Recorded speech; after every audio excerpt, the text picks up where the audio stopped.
Building secure software is of paramount importance in a world that is on an accelerated digitization path.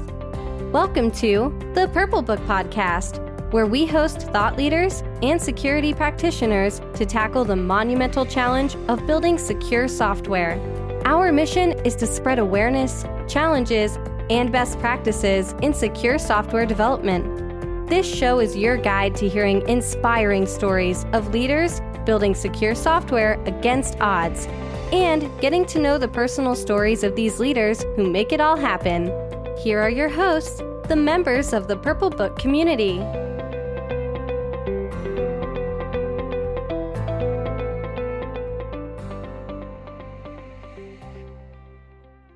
So here am I with Bob Zinga, and I'm Nitin Raina. And today we're going to talk about setting up security champion program for success. This is the first series of the podcast that we are sharing with you all. So welcome, Bob. Do you want to please introduce yourself to the audience? Yes, Nitin, thank you so much for setting this up today. I am Bob Zinga. I go by BZ, and I've been in the security industry full-time since about 2005. So I started my career back in 97 at the University of Alabama. So that's higher education working for the state. And then in 2011, I moved to California. I did some work for the US Army, and then in 2014 is when I moved to Silicon Valley, working for small, medium-sized, and large technology, high-tech organization here. And the other thing about me that's a little different is I've been in the US Navy Reserve since 2004, first as an IT technician, and later on I became an officer, an information professional officer, and today I am an information warfare commander. So I pretty much do security for the US Navy, pretty much just the same job I do as a civilian for the industry. Excellent, Bob. It is really an honor to connect with you. I think the kind of balance you bring in with, the duty that you do for, for defense, like for Navy, and what you're doing as a civilian. So kudos to you, hats off to you. Thank you. And I know it's not easy, but we are glad to have you, Bob. And I'll introduce myself for, as the host for this podcast. So my name is Nitin Raina. I am with ThoughtWorks Inc. I am the Vice President, Cyber and InfoSec for ThoughtWorks. Been with them for almost 12 years now. It's been a journey. And I have close to 25 years of industry experience. And I'm super, super excited to, present the podcast today. And we are starting with Bob. So let me start with this, Bob, right? When you look at the security champion role, right? And based on your broad experience, whether it is in defense or it's in the general industry, what is this role of security champion at any organization? So if you want to maybe take a few minutes, Bob. Well, I think a lot of things are changing in this industry. I think it all depends on a lot of things, right? The size of the organization, the industry, and also how what is the priority of security, I think, within the culture, right? For example, in the US Navy, we take security extremely, extremely seriously, very different than the way we do security in the industry, right? I think part of the reason is in the Navy, if we don't do security, people may actually die, right? That's not the case in the industry. Worst case scenario in the industry, we probably just lose money, or maybe your brand is negatively impacted for a while, but it's not really as drastic as using the life of a human being. So I think depending on all of that, and also the risk appetite of the organization, that makes a big difference too. Because like I say, in Silicon Valley, I've worked for very small companies and for some pretty big companies too, and they usually look at risk very, very differently, right? Sure. So especially when a company is very small, agile, and they want to be first to go to a market, many times they take a lot of risk because greater risk, greater reward, and that kind of thing. So I don't think you can just have a single answer for that would be the same across the entire industry. But when I think about a security championship, there's really only two organizations I've worked for where they actually had like a security evangelist role. That was actually the official title. To me, a security champion is somebody who really pushes the security program forward. Right? They don't have to be a part of the official security team. Even something I tell my people when we do information assurance training or information security awareness is, in a way, every single employee and every single contractor of my company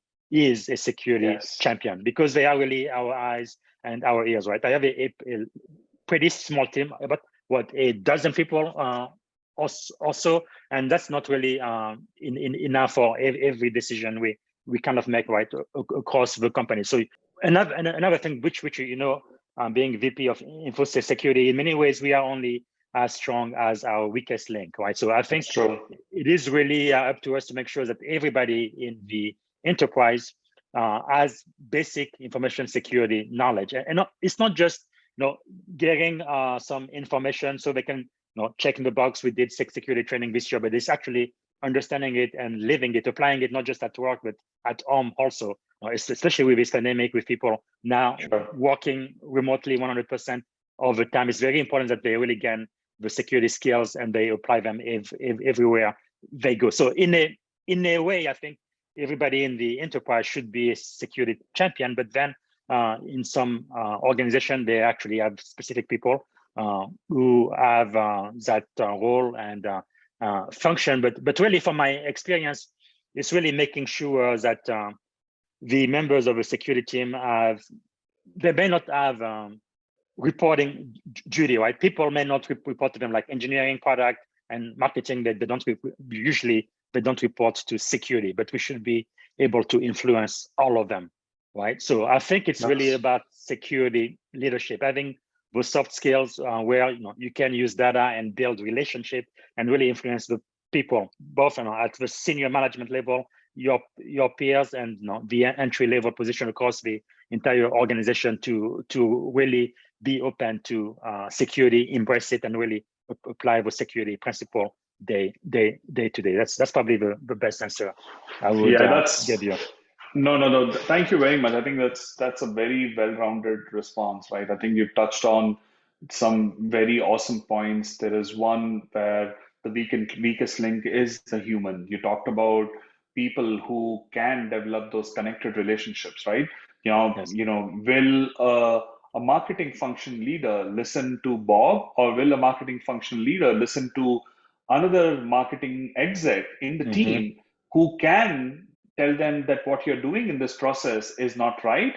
This is how you have to do it in a secure way. So influence those people, influence those individuals who are closer to the problem, closer to the business process, will actually get you better results, rather than saying, these are the 10 steps, Mr. Marketing Exec, that you need to follow. And some of it might get lost in our in our technical jargons, because not everybody will understand what we are trying to say. I think that's a very, very good point, Bob, and I agree with you.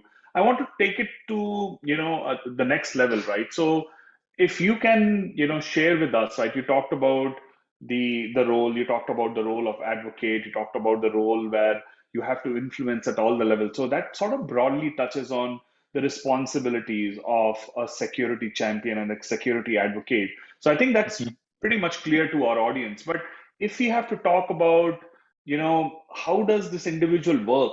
If you want to give an example, right? If you take an example of a product team or a function or a business process team, if you can maybe tell us a little bit more on how you have seen security champions work in a successful way with a function, with a department, with a team. So maybe you can take a few minutes, Bob, and share us some of your insights. Yes, and before I answer that, based on what you said, I would like to highlight two other things. In my experience, especially in the industry, sometimes I've seen it where it's very challenging for the security team to actually be taken seriously and to really be considered as a member of the broader team, right? Because when I was growing up in this industry, especially early on, I'm sure that has been your experience too. The security team has almost always been known as the department of no, right?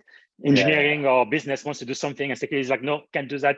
It is not secure. There is just no way. No, no, no, no, no. And also, generally speaking, security, IT, those function, no, we are cost centers, right? We cost a whole bunch of money and we don't really bring in any income. Sales marketing does, right? Engineering does, but security usually doesn't. So I think that is a problem. So when we talk about security championship, I think it's really critical for the security team to be able to really affect the culture of the entire organization. I think sales, marketing, product, engineering, all of those should see security as a partner, not as an obstacle to them doing their job, but as a partner, us working together in order to accomplish the mission of the organization.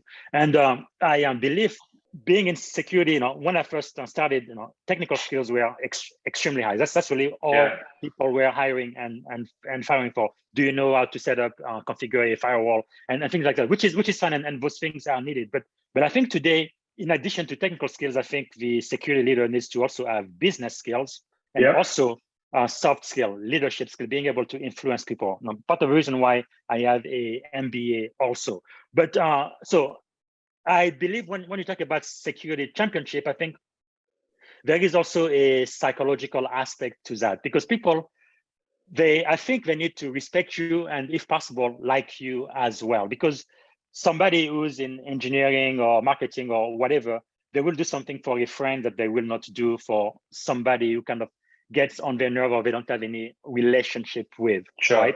As an example, when I first moved to Silicon Valley, right, I was working for a company called Pivotal at the time. And initially, engineering pretty much ignored security at all. It seems like we didn't matter, right? But one thing I did back then, the engineering function was mostly based in our San Francisco location, and the security team was with a corporate team in Palo Alto, our global headquarters at the time. So one thing I did was to actually drive to the San Francisco office once a week, like every Thursday, so they could actually put a face to a name, and we could actually develop relationships, so they would understand, no, we are on the same team, we are working on this together. It's not me telling you what to do. No, like I said earlier, usually all of the other departments do not report to security, but security has to be able to engage with all of the other functions within the organization. So in a way, I am answering your question on how to better influence all of the other department and function within the enterprise, so that whatever we do as a company, we are doing it in a safe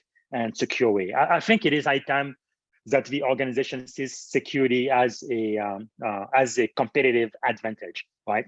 Like even as the head of information security at my company, I spend about 20-25% of my time talking with prospective customers and that kind of thing, right? When I first got here, it would take us a very long time to close many of those deals, and part of the reason was because our prospective customer just didn't really trust our security program, right? But now being ahead of that and talking to them from the get-go and showing them how we take security and privacy very seriously, all of the controls we have in place to ensure the confidentiality, integrity, and availability of their precious personal information on our platform, that really helps us go a very long way. And I think once the business side sees that security is a partner and actually helping us close deals, that's a big change from being a department of no, actually helping the company accomplish whatever strategic vision or goals of the companies are. Seeing security as an equal, but most importantly as a problem solver, right? I think that is quite very good point. Very good point, Bob. I think I can't agree more with you, right? The focus on not being seen as a no team, the focus on being seen as a true partner who actually helps the company with scale, with growth, so that people come and discuss with you, right? Hey, Bob, we're trying to do this new product offering. How can security help us to make sure we go, in the market with the right product, which is not just working for our users, but secure as well, right? So having those conversations early on, and I think you're touching the topic very well as to how these people who are sort of part of someone else's organization, they don't report to Mm-hmm. Bob. They would Correct. report to, let's say, an engineering leader or a Mm-hmm. or a product manager, or to, let's say, a marketing manager. But they will feel that because they are acting as an advocate, acting as a champion, they will be the one who will voice on our behalf, right? With, Correct. in the right way, so that we can actually get our work done through those individuals, right? What we want is not to have, blockers in people or organizations' way. We want Mm-hmm. us to be seen as enablers, not as blockers. So I think Yes. you touched on a lot of these things. Thanks for doing that. I think one area which I really want to get your views on is around training, motivation, capability development, right? Mm-hmm.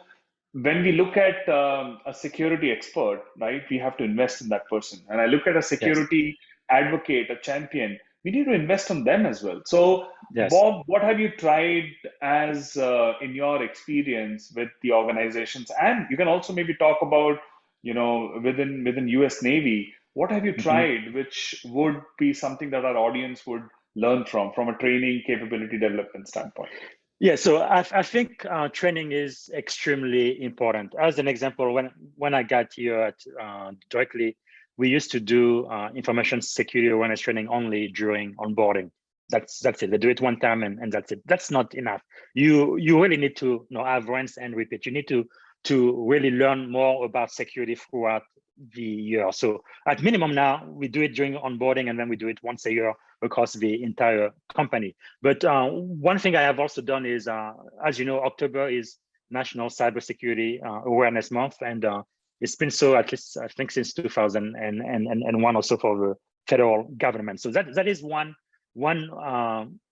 thing that I take very much advantage of, and we started about 3.5 years ago. Every October we have a lot of security training, at least once every week. Of course, no, we cannot force everybody to come. It's completely optional. However, when we do those, it is really awareness training, right? It is not a lecture, right? It's not boring. It's very exciting, high energy, and we also work with many of our vendors to actually get a bunch of swag that we gave away, and also work with senior management to be able. I think the first time we did this, we gave away $100 Amazon card, so people could actually go buy whatever they wanted. But in order to earn that, you had to show up at all 4 training during the month of October, for example. So I think you can kind of think outside of the box, really make it very exciting, and also make the training relate to people. As an example, identity theft. More than 25% of American citizens have been affected by that. So when you talk about things like that, they know exactly what you are talking about, and then they see how this training is important to them, not just at work, but at home and in their personal lives as well, and making it very interactive. And another thing I felt like really was extremely cool was when we played games, right? Where we would play almost like Jeopardy. They would choose a category, and then the amount of points, the higher the point, the more difficult the question would be, and divide them into team, make it really, really fun and exciting. And they really felt like, okay, I've come out of this awareness training and I've really learned something, right? So I think the key in my experience is to really make the security training and the security aspect really a part of the culture across the entire organization. One very specific example I've seen in the Navy, which is a very old organization. Since the 1700s, we've been around. The chain of command in the Navy is something that everybody pretty much respect. But one thing that they did in the Navy, at least I have seen it, because I joined the Navy like 2004. I think it was around after 9/11. I've seen it more and more, but they are making the commanding officer responsible for security, meaning we are not going to promote you, and you actually have a potential to lose your job if you don't do well in this area. So once it becomes the number one priority of a person who is in charge, guess what? It's going to become the number one priority for everybody that reports to them, right? So Yes. it really, they no longer have a choice. It's not like something they do, because prior to that, it was more like a collateral duty, something you do on the side, something you do if you have time. But now it's not, no, this is actually one of your primary duty. You are going to be, your performance is going to depend on that also. And I think kind of doing that makes a big difference. Now, I mentioned, I came to Silicon Valley in 2014. In my experience, most companies here, at least at the time, they really focus more on the bottom line, right? The dollar, going to market first and making as much money as possible. Security is kind of like in the back burner. However, with all of the changes we've had, everybody, when you listen about all of the data breaches happening and stuff, I think even now the FTC, right, is pushing it now so that even board directors are, I think pretty soon going to be held personally reliable for security breaches too. So I think with this type of changes happening, in many ways, it's kind of like what happened. When was it? 2001, right? With Enron, for example, and that's when the FTC kind of pushed, for every single board in America to have a financial expert, right, on each board. And I feel like we are getting into a time where they're going to be pushing for a cybersecurity or technology expert on every board too.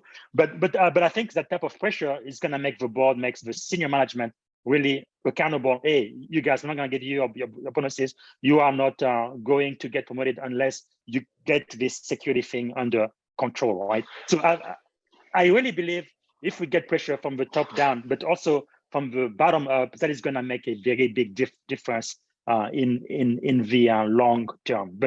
But if the senior management and the board could really take this seriously, where they even kind of like they did it in the Navy, made it part of the people performance, right? The way they get their bonuses and promotion, I think that it's gonna probably increase or advance the security function within the organization much further than anything else I can think of. Just that's very, very good point. I think you touched on gamification, right? To build on training, you talked about competition, you talked about reward strategy, you talked about accountability, right? Which is very crucial, right? You touched on sponsorship.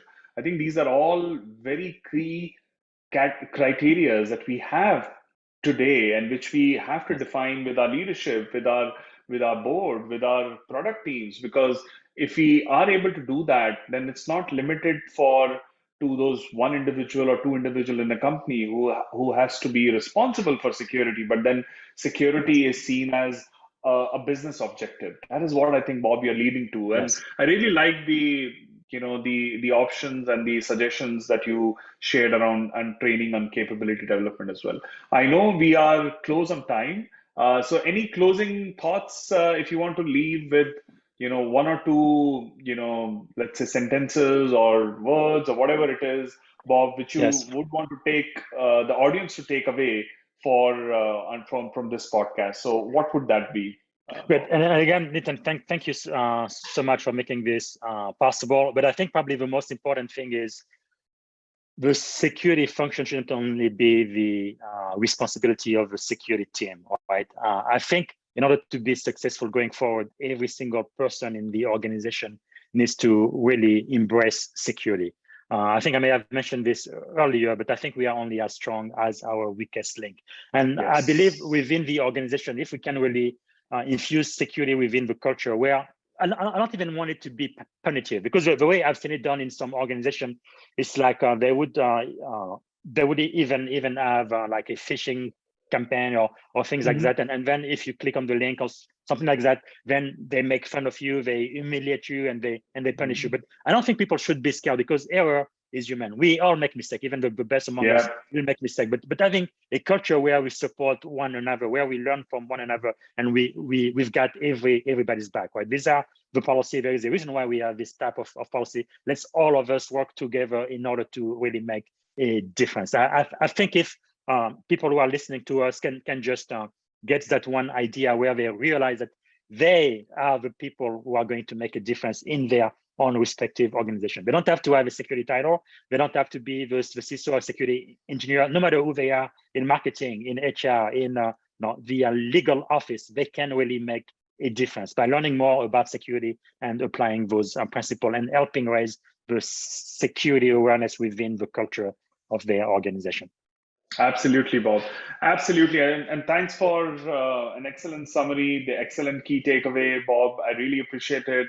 I hope the audience, learns and finds this podcast useful. So thank you very much, Bob. And we'll be in touch. So thank you. Okay. Thank you again. Thanks so much. Until next time. Yeah, thank you. Bye. Bye.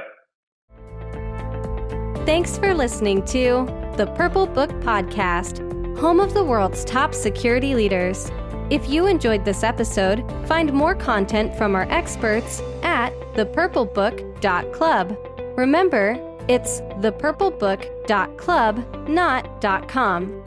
Follow us at the Purple Book Community on LinkedIn and Purple Community on Twitter. Until next time, these are your hosts and guests signing off.